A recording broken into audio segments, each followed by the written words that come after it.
Hey, everyone. Hey. How's everybody doing on like a scale of 1 to 10? Yay! 0, negative. Yeah. It's been really hard for us to fly to LA during a time like this. We just came in on Wednesday after finding just this awful news about what happened to our country, and it's been a lot to digest. Just like personally, like having to be here and away from our loved ones, and just like wondering what's happening. Yeah. So like we don't really know like where to begin, other than, you know, how do we fight Trump? How do we fight this world that, you know, we've now been thrust in that we didn't really choose? And I think we have a few good ideas that are in this book, such as how to be a feminist without being too opinion-y, for example. Or like feminist cosmetic tools. Yeah, or foot stomps and other percussive methods to let him know who's boss. Or empowerment exercise, embody a man. Yeah, or how to apologize for having it all. Inspiring memes to share with your friends. Yeah, or how to have sex even when you're bloated, because we live in that new world now. Yeah, so lucky for you guys, we've got it all figured out. Thank God. You guys are going to have this all figured out by the end of tonight and with this book, so we hope we can solve all of the problems that are about to happen in the next 4 years. But, you know, before we get too deep into it, this is a manual on how to win at feminism, so we do really go point by point on like how to actually be better at feminism than everybody else. So some of you guys might have the question, a pretty common question, what is feminist? What isn't feminist? And fortunately, we put together a list that we can share with you guys now. So this is a chart from our book called Is It Feminist? A Chart. Because it's a chart. This part of the book is a chart. There are 2 columns in this chart. We are going to read both of those columns right now. Have we decided who is going to read which column? I'll read the first one, but I'll read the intro before that. Oh, that's cool. There's no outro, so I won't read that. Okay. Great. This is a chart. Some say feminism is more a theory, but we like to think of it as a label that can be slapped onto or removed from anything we choose. So the next time you're about to see a movie, read a book, or buy a bag of fat-free popcorn, ask yourself, is it feminist? For your reference, here's a sample guide to what is and isn't feminist. Feminist, painting your nails for you.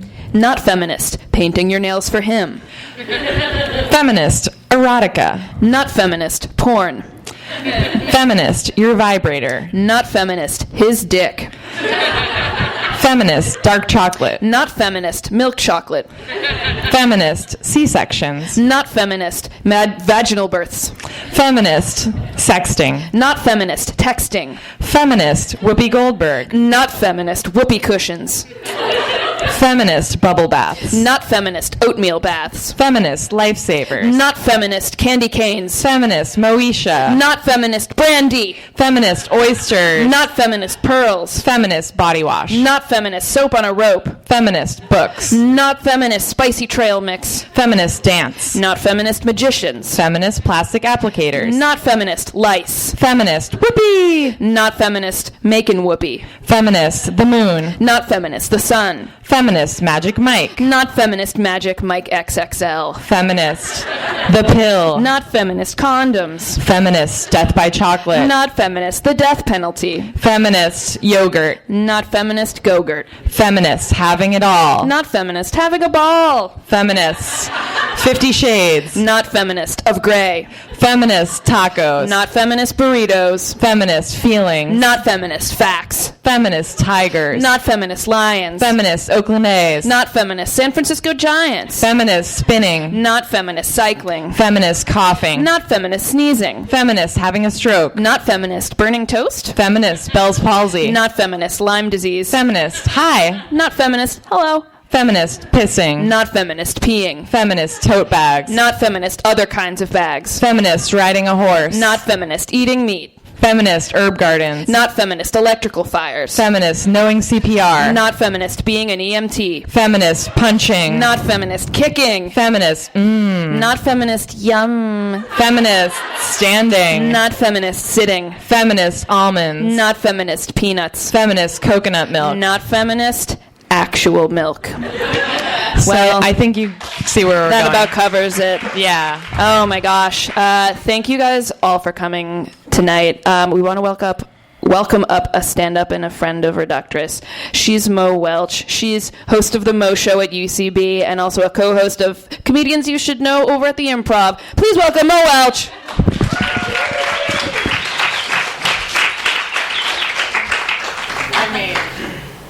Confirm handshake.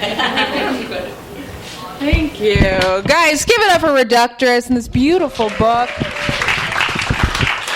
I feel like it'd be weird if I sat down. It would just be uncomfortable for everybody. This is my first time doing stand-up since the news. So I feel like I can't even say, like, how's everybody doing, you know? Because it's like, I know. Like, living in LA, I feel like we're all, like, attending a funeral. Everyone I go up to, I'm like, how are you? Like, how's it going? Amazing cheese plate, right? How are you taking the news? Yeah? I just don't know what I'm going to tell my kids. So, yeah. That's how I'm feeling. It's an impression of me at this moment. It's so insane. I don't even know, like, what jokes. Like, I feel like I had to burn all of my jokes. Just like, this is just garbage. It's all, like, nobody wants to hear about my big hands. Yeah, it's just... I'll probably tell that joke. Anyways. I mean, it's gold. It's gold. Man, I feel like Trump is just, like, the least qualified person in the world to do anything. And, like, now he's there. Like, it's just so, like, we're all just going to cry at the end of my set, because I just need to join in. And just, like, he's not even the most qualified reality show host to run the country. Like, I would vote for Chris Harrison in a heartbeat. Like, he is, I mean, he hosts The Bachelor. He knows how to talk to women, you know? He believes in love first. He's, like, prevented so many wars from starting. It's a dreamboat. I love him. You guys know Christopher? Yeah, good friends. Good times. Oh man. All right. Well, you know, I'll try to make you guys laugh, even though it's hard. I mean, a lot of art will come out of this, I'm sure. We can't even talk like that yet. I feel like we can't even be like, well, here's one positive thing, maybe. I don't think so. Anyways, so I have really big hands. It's great. I wrote down a bunch of really stupid. Oh, I really wish I did drugs. I'll tell you that much. I really wish that I could, like, do drugs right now. But Dare worked on me, and I can't. Like, I had an edible once. I had, like, an entire edible arrangement. Like, I ate the whole bouquet. Someone sent it to my house on accident. They were sick. Their friend was sick. I ate it all. It was, like, all melon and cantaloupe. I'm like, boring. You guys big fans of edible arrangements? Yeah. I know. It's like they need more strawberries and blueberries, right? It's just making, like, it's like this shitty fruit. They take melon. It's so cheap. Thank you. Yeah. They actually asked me to contribute a chapter on that to the book, but I was a little busy eating melon. Yeah. I'm a lesbian. I don't know. I'm gay. Yeah, thanks. Yeah, so if you don't laugh at my joke, it is a hate crime. I mean that. I'll find you. So a friend of mine asked, he's like, Mo, are you out to your grandparents? Like, no, man, no one's out to their grandparents. Like, just wait it out. Like, why would you do that? Doesn't make any sense. Oh, I feel high. I'm not, obviously, but taking out my... I went to... have you guys heard of Wisconsin? Like all these jokes. Yeah. So my sister lives in Wisconsin, and she just got married. I went there a couple of weeks ago. Beautiful place. I wanted to set it on fire. It's... I don't know if you've ever been to a Midwestern wedding, but I asked for the vegetarian option, and I shit you not, I got a plate full of corn, like just kernels of corn. It was like spoonfuls of corn. Like I can't even digest it. I'm like, this is just horseshit. That's Wisconsin, though. You guys want to marry your mom when you were younger? What? I thought this was a feminist book reading. I don't understand feminism. Yeah, I guess fuck your mom. I wanted to marry my mom so hard. I did. Because like when you're younger, they're like, you're going to marry, when you grow up, you're going to marry who you love. And I loved my mom. And I was like, all right, guess I'm going to marry mom. And it was a super cute and innocent thought until my parents got a divorce. That shit was back on the table. I was like, oh shit. Am I gonna marry mom? Like, so like my siblings would go by. I'm like, hey, did mom say anything about me? Or like, how long do you think it's gonna take for her to get over dad? Yeah, I'm such a loser. Yeah. This microphone is, I don't know what to do with it. It's just moving. It's moving more than I am. Okay, we're getting there. I think we're getting there. This is not a joke, but like recently I was like, because of pantsuits, I was really excited for pantsuits to come back in. Like super, like I got a turtleneck the other day, and I was like, I'm just gonna make it all work, turtleneck and a pantsuit. And I was remembering like the first time I really wanted a pantsuit, and the fact that I have a story about like the first time I ever really wanted a pantsuit. I was 12 years old. I was like new to school, in 5th grade, and I thought that like that would be it. Like if I could walk into school in a pantsuit, that would change my life forever, and I would like have all these friends, and it'd be like the most amazing year of my life. Because I got like, I don't know if you guys know like Spiegel catalogs. They're like these, I don't know, catalogs. They're catalogs with like a bunch of clothes, like anything you need. And in the middle, there was this section for businesswomen, and it was just pantsuits and pencil skirts and blazers, sensible flats. And I ripped it out, and I called my grandma and grandpa in Chicago, and I was like, hey, I got to have this pantsuit. It was like navy blue and white trim, and I was like that, and like a briefcase, and like it would just change everything. Like I don't know what like compelled me to think like I would walk into school and like the kids would be like, oh my god, look at the new girl, she's like an entrepreneur, that's so cool. Like, that's so awesome. It was like women's size, so I would be like swimming in it. There's no end to that story because I didn't get it. Yeah, I became a stand-up after not getting that pantsuit. Yeah. I'm the least successful friend of my friend group. I don't know if any of you guys are that. You guys seem like you're pretty, like, good. I'm the least successful. I have a friend named Stacy, and if that's not bad enough, she's just like to shit on all names. She's super successful, and she brags about it. Like she's like, I don't know if you heard, Mo, but me and Tim, we got a house on a hill. It's a real house. Like, I don't know what to say to that. Like, oh, I don't know if you heard, but I'm now exclusively eating blueberry Pop-Tarts for dinner. So it's a thing. Like, she invited me to be in her wedding, and I was in her bridal party, which was a shit show. I don't understand bridal parties. I don't get it. I don't know any of the girls I'm standing up there with. We look like sister wives. Like we're like rising for our friend who's a bride who's just like horrible. But the one good thing is you get a gift. You get a gift at the end of all of this madness. And I was so excited for this gift. Like all my hard work was going to pay off. So when we got the gift, it was like a mani-pedi spa day. And everyone got mani-pedi spa day except for me. And so when I went up to her, I'm like, hey, Stace, how come I didn't get mani-pedi spa day? She's like, oh, well, you know, Mo, you're lesbian. I just figured I'd get you tickets to sports.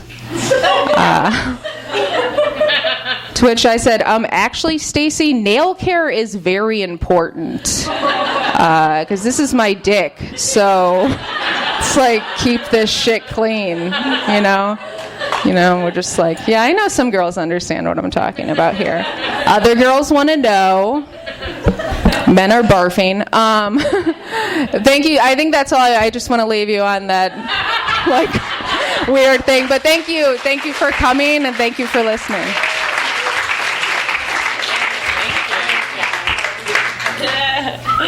Give it up for Mo Welsh. I'm going to sit down again. Just, I need to. So this book, obviously, we wrote because we just discovered and figured out feminism. And as we all, I think, just realized it's a thing. So if, like us, you're just realizing what feminism is, then you're probably wondering the very first question everyone asks themselves, which is dating a man feminist? And that's the title of this chapter I'm about to read you. Is dating a man feminist? Now that you're almost feminist, you'll have many questions about how feminism applies to dating. Is dating a man feminist? Does feminism affect what I do in the bedroom? Does what I do in the bedroom affect feminism? Should feminism be giving me orgasms? The answer is a resounding yes to all of these. But the details of dating while feminist are much more complicated. Obviously, we don't need a man to be happy in life. Still, every woman has a right to honor her own desires. And if you do want a man, it's fine. Rest assured, you can date a man and still be feminist. But there's only one way to do so, and that's to keep things equal. Let us break your feminist dating concerns down to a few key points that are easy to digest, even on your first day off the master cleanse. So, how is dating a man feminist? Whoa, good question. As far as we know, feminists throughout history have participated in the dating scene. You can be feminist and attached or feminist and looking to mingle. If you're having sex right now, don't stop. You can still be feminist. And more important, you can still have sex. While there's no harm in dating, the crazy things we've done to find a man, or FAM, in the past have gotten us into some real trouble and compromised our feminist standards. It's not entirely our fault. All the old-timey magazines of our youth taught us to hate our bodies and change ourselves to please a man. No way, patriarchy. We're powerful women who need to love ourselves before we can love another person. Listen up, ladies. If you've not yet learned to love yourself, do not date. But once you're ready, just remember to choose the dick before the dick chooses you. Lena Dunham and Taylor Swift have taught us that. No matter how romantically adventurous you are, you need to try them all. So make sure you get a good sampling of dick so you know what you want. Feminist dating is no longer about your being one of his options. It's about his being one of your options. One of many, many options. Date a ton of people. Date until you don't enjoy it anymore. Date until you can't tell them apart from each other. The best way to find the one is to date so many ones that you care a little bit less about which one you'll wed. So before you settle down and move in together, make sure you've explored Tinder for a few years, or at least until you start swiping right on your cousins. The next thing you need to know about feminism is that the personal is political, and that politically/personally speaking, it matters who you date. Even if nobody ever actually meets him, everything you do together has a chance of ruining feminism for everyone. This is why you basically have two options when it comes to feminist dating. The first choice is the chill dude. If a dude is chill, he's usually not going to say something disrespectful, because he doesn't need to talk all the time like some other dudes. This basically makes him feminist. Chill dudes don't say dumb things about women, because they're too busy waxing their vintage motorcycle, practicing hacky sack tricks, and laying down that D in an exceptionally chill way. You may never find out what he's thinking, but even if he did say something anti-feminist, he's chill enough to remind you to just chill out already, okay? Your second option is a hot male feminist. You can usually find a male feminist yelling his progressive opinions loud enough for you to hear across the bookstore. It's not very chill, but is definitely feminist. A male feminist is brave and also very dateable, because he's using his privilege to work for your rights. He could be doing so many other things with his male privilege. Owning large boats, bulldozing the rainforest, getting into documentary filmmaking, you name it. But instead of fighting for his own personal gain, he chooses to fight for you by attempting to explain feminism better than you. He deserves so many feminist blowjobs for doing this. He may not be showing it, but he really wants that blowjob. Seriously though, he didn't say anything to us, we swear. Which leads us to oral is mutual.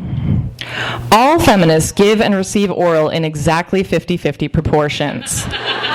It doesn't matter if he likes giving it more or vice versa. We've entered a new era of equality, and the records must reflect that. In this way, sex is actually a lot like voting. First you have to choose a candidate, then you go into a private place, and then you post a selfie afterward to show everyone that you just did. There's no wrong way to vote, but one candidate is probably better than the other, and everyone is kind of going to judge you for your choice. Also, having sex in a voting booth is super hot, so we totally recommend that you try it. Rock the voting booth literally. In short, having sex with a man can still be feminist as long as you sex the right kind of guy and have the right kind of sex with him. Come on, ladies, we're not burning bras and growing armpit hair here. We're just forcing you to choose the specific partners and activities that best reflect the values of feminism. And hey, you still get to do a lot of sex stuff. Thank you. I want to bring up our next stand-up. She hosts a show on True TV called Hack My Life, Brooke Van Poppelen.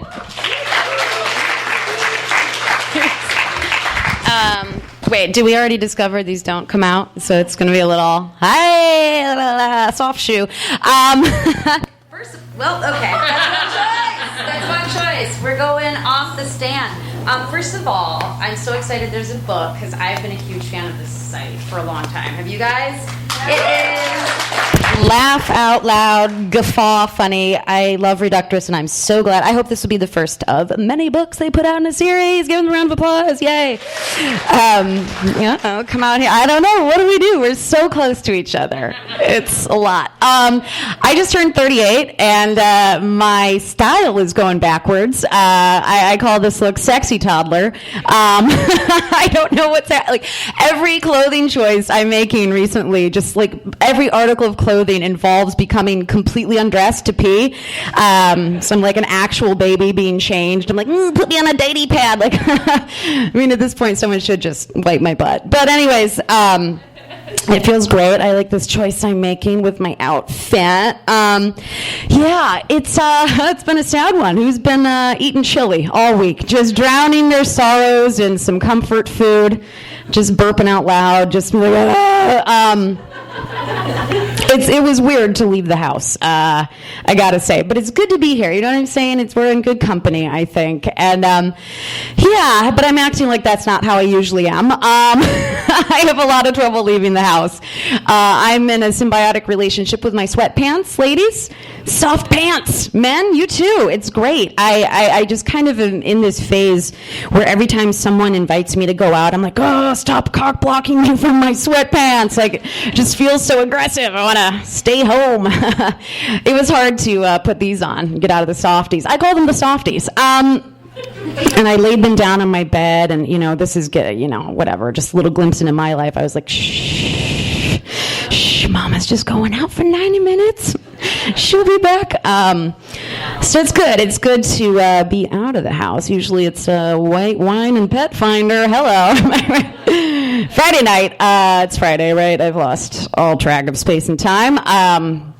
It's great. I recently flew with my rescue dog. Thank you. She's an emotional support animal. Don't be fooled. Very different from a service dog. Service dogs are like the Navy SEALs of empathy. They are just like, they are there for people with actual needs.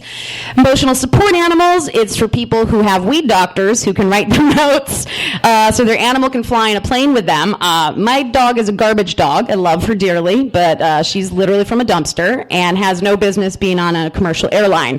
But it's cheaper than boarding her. So, I'm like, come on, let's ride JetBlue. Here we go. And I'm like, no, she's an emotional support animal. Like, she actually gives me fucking panic attacks bringing her in public. But I'm like, oh, no, it's great. She's so misbehaved. She's not socialized correctly, and like I'm no help because neither am I. But like she goes from like 0 to switchblade, like attitude-wise, like so fast, and like I'm in the airport trying to explain it away, like, oh no, when she bites children, that centers me, that helps me, and my fear of flying. No, she's very, I'm sorry, sir, she stole your muffin and she just peed on your leg, but that's just calming. So that's been going okay. It's good. I've been dating a little bit, and that's a nightmare. I'm out of my 24th relationship. I'm not sure. It's a good time. I'm trying to be cool and like fun 38-year-old out there on the streets, and I don't know how to deal with men in this day and age. I'm just always like, hey, what's up? I'm DTF, trying to use the lingo. I'm like, woohoo, you DTF, like OMIT, or move in together, whatever. I'm trying to figure out how the youngins talk to each other. It's not going great. Yeah, it's cute to be like, oh, no, it's cool. Like, I just stayed over and already called the Uber. I'm out of here. And he's like, no, stay. I'm like, oh, really? I've got bags. Like, I'm ready. I'm ready to move in. I'm like, I cut a key. I work fast. I love living with people. It's so fun to split rent. It's a good time. You're going to see there's a pattern with me. I've been married. I was in it for the sorbet makers. You guys feel sorry for me. There's a little tenuous feeling between us. It's okay. It's all right. You're like, oh, all right. I'm having fun. I promise. I walked past the CrossFit gym over here on the way up here. It's so funny. Like, I'm trying to get in shape, and because I'm thin, but I'm not strong, and it's just kind of a mess. And LA is just like, oh, I could be, I like to do that thing you guys all do where you like walk up dirt hills. It's just like all we do in LA, and I'm like, I got this. And my friends are like, oh, if you really want to get in shape, you should do CrossFit. And I'm like, okay, fine, but can we agree that people who do CrossFit are the Scientologists of the workout world? Can we get on board with that? I don't know if you've seen some of these workouts. It's like L. Ron Hubbard himself designed them. He's like, give me 50 burpees. Flip over this tractor tire. Stop talking to your family. Build me a ship. It's progressively harder the more in shape you get. I don't know if you've ever tried to burn calories scrubbing barnacles off a tugboat so you can sail it in legal waters where you can evade taxes. Anyways, should we build a ship, guys? It just dawned on me. He can't touch us if we all get on a ship and stay in neutral waters, right? Oh my God, Kickstarter for the anti-Trump ship. We'll just, anti-Trump cruise lines. I love it. Okay, it's good. We're out. We're think tanking, this is good. How do we get out of this? Midterms, 2018. Anyways, very excited to rock that vote for the first time in my life. I've never voted in a midterm. Who just suddenly changed their mind?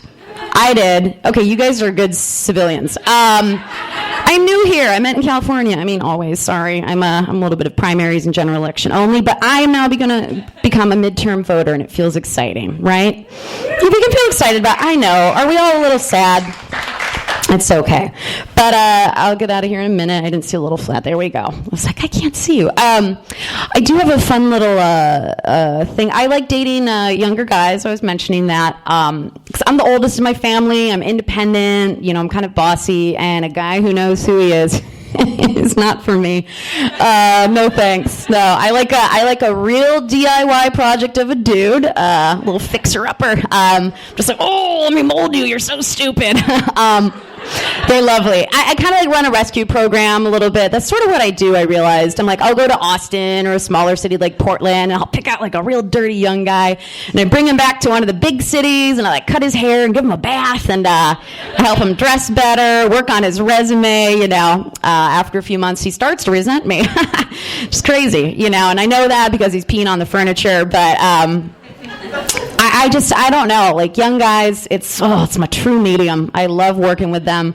I really do. I'm skilled at it. The song PYT by Michael Jackson, Kind of my anthem. We know the lyrics. It's like, I want to love you, P-Y-T, pretty, right? You know the next verse. It's like, you need some fitted sheets. You do. And I just, I'm here for you young guys. I know there's only a few of you here, but young men, I just want to help them with their bedrooms, just the bare serial killer mattress on the floor, like just a couch cushion for a pillow, like a dirty shower curtain for a blanket, overturned empty cardboard box. You're like, that's not a nightstand. I just want to take you to Bed Bath & Beyond, boy. I do.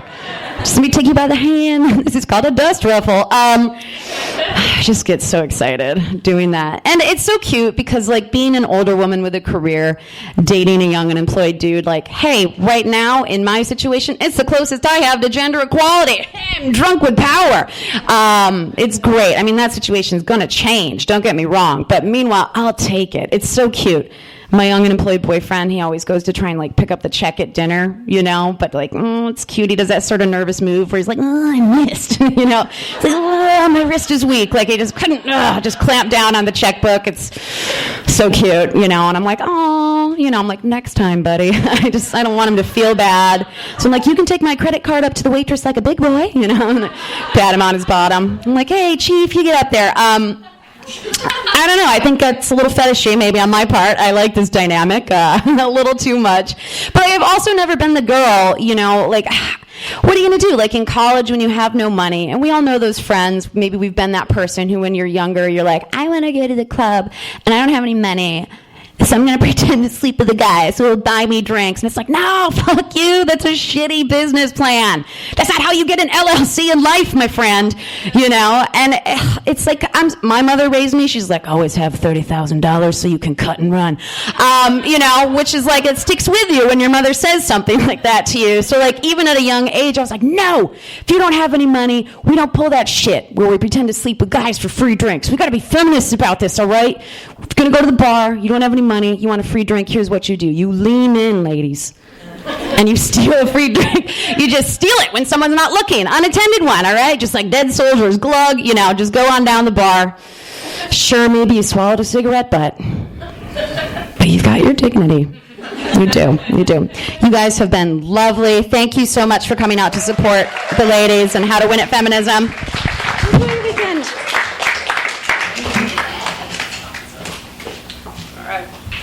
Which microphone am I going to fuck with today? Great. Well, while I finish this Altoid and get into proper reading, I should note that, as an important reference book, How to Win At Feminism does have an index.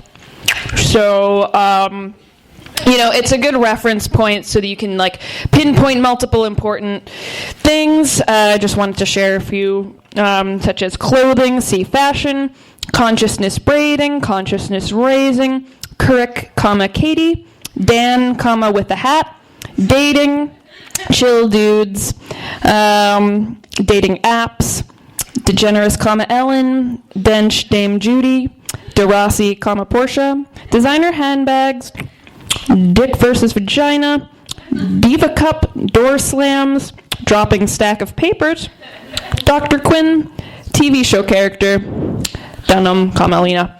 So, a lot of good stuff in there. Take a look when you have a little time, but I do want to get into one of my favorite chapters that I think is really important to a lot of women in here. You guys have probably heard the phrase, there's a special place in hell for women who don't help other women. So this is the 9 circles of hell for women who don't help other women. Taylor Swift once said, Katie Couric once said, Madeleine Albright once said, there's a special place in hell for women who don't help other women. According to many theologians, she's correct, at least partially. There are said to be 9 circles of hell specifically designed for women who make social or professional faux pas. Save yourself from eternal punishment by reading this list. You're not on here, are you? First circle, women who don't participate in group texts. This is limbo for women like you who leave everyone hanging. You were specially selected for a hilarious thread about something that pertains to all of you, usually something cray-cray an ex-friend posted on Facebook. You were called upon, and you failed to answer that call. You'll spend forevermore asking strangers if you can borrow their charger. Second circle, women who post hideous pictures of other women on social media. You're a hot girl with a brand new iPhone, an itchy trigger finger, and no sense of other people's vanity whatsoever. Even if your friend just went through a breakup and just needs all the rebound attracting pics she can get, you're still going to post a shot of her mid-yawn with the caption, "I love my beautiful friend." Your punishment is having large-scale portraits of your weird elbow skin posted online every hour on the hour. Repent. Third circle, women who bring chips to a potluck. First of all, potluck means cooking. If they wanted to throw a party where everyone bought 7-Eleven chips at the last minute, they'd have called it a let's all give up party. Plus, all the women who made salsa, hummus, or artichoke dip are already bringing chips, so there's going to be a lot of crunchy waste killers left over to tempt your host. This is a crime punishable by an eternity of trying to quietly chew something crunchy in a crowded lecture hall. Like this Altoid in my mouth. Fourth circle, women who never have cash. Unless you have an ATM phobia, there's no excuse for not having at least $20 on you, especially when your ass knows it's brunch o'clock. Your sniveling pleas of, "Can I just Venmo you?" and "They take cards, right?" have echoed in businesses everywhere, from scoop shops to Moroccan rug markets. Until the end of time, you'll be forced to split $25 restaurant checks between 8 different credit cards. And yes, they're all Chase Sapphire. Burn, wench! Sixth circle, women who cancel at the last minute. There is no girls' night you won't skip, no baby shower you won't forget about, and no wingman duty you won't weasel your way out of. Everything you type into your phone autocorrects to, "Oh my god, I totally forgot, so sorry to back out." Prisoners of this sorry place are doomed to wait in a wine bar alone until the universe folds in on itself. Seventh circle, women who only carry applicator-free tampons. Your friend asked you if you had a tampon she could use, not, "Hey, do you have a fun excuse for me to finger fuck myself in this Chili's?"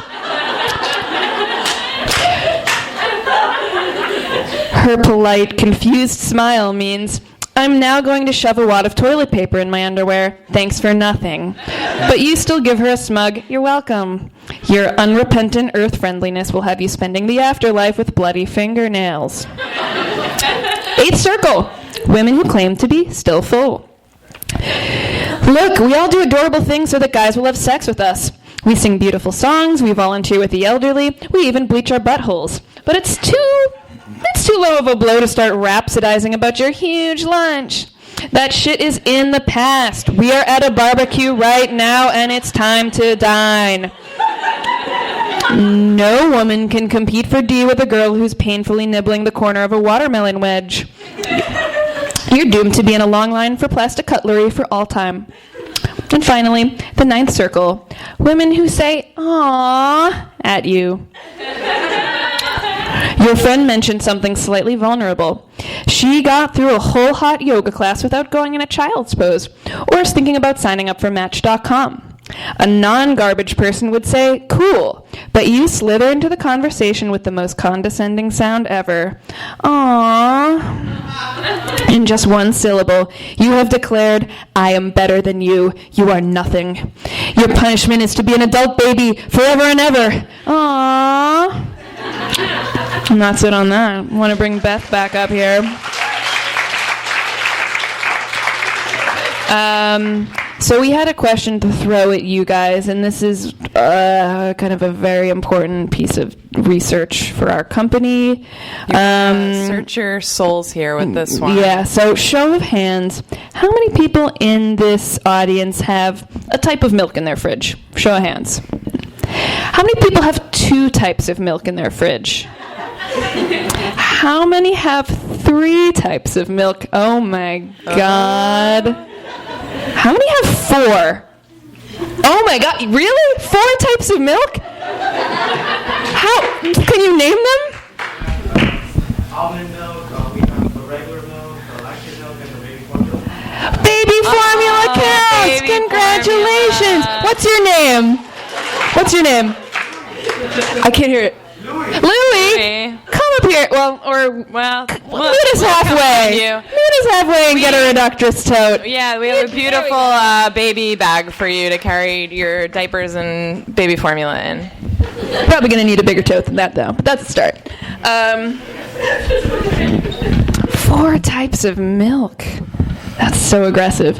So we are going to take some questions from the audience before we sign some books today. So I'm sure you guys have had a ton of burning questions just for us. Dying to pick our brains. Dying. So anybody have any questions for us? Yeah.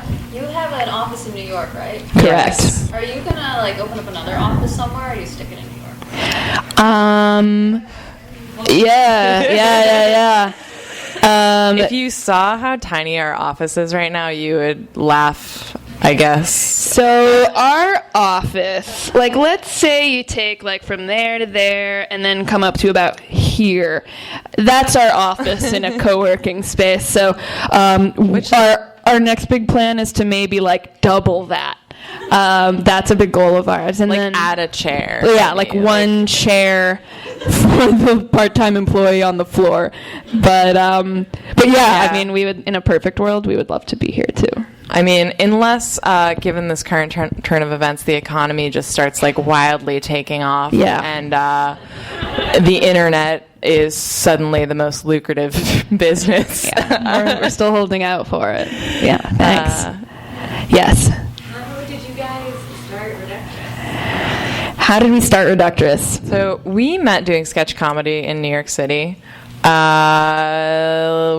I sort of was working on different sketch workshops, trying to get more women involved in the theater we were performing at, the Magnet Theater, and sort of seeing similar themes pop up.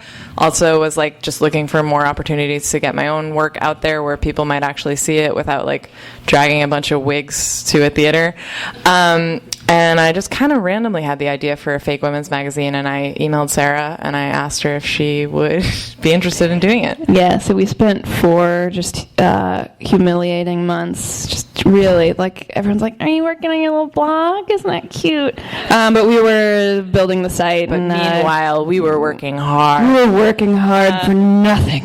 We got a few friends together to write like 50 or 60 pieces, and then we launched from there, and that was in 2013, so... Yeah, here we are. Yeah. Yes.